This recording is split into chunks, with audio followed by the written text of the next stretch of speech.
ফিজিক্সের নামে সবাই ভুলভাল তো ছড়িয়ে দিয়েছে। ফিজিক্স কঠিন, খুব কঠিন, খুব কঠিন। কোথায় কঠিন? একটা কোশ্চেন আছে, একটা বডির উপর 10 নিউটনের ফোর্স একটা অ্যাপ্লাই হচ্ছে এবং তার মাস হচ্ছে 5 কেজি, তাহলে অ্যাক্সিলারেশন বের করো। দেখো F = ma লাগিয়ে দিব, তাহলে A = কি হবে? F/m। তাহলে A = F আছে 10 আর m আছে 5, কাটাকাটি করলে হবে 2 মিটার/সেকেন্ড। এই তো সহজ অ্যাক্সিলারেশন বেরিয়ে গেল। স্যার ফিজিক্স এত সহজ?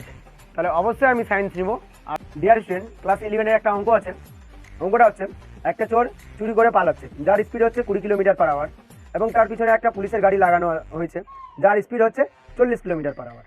অনেক টাকার ব্যাপার ছিল, তাই তার পিছনে একটা এরোপ্লেন লাগানো হয় যার স্পিড হচ্ছে 500 কিলোমিটার/আওয়ার।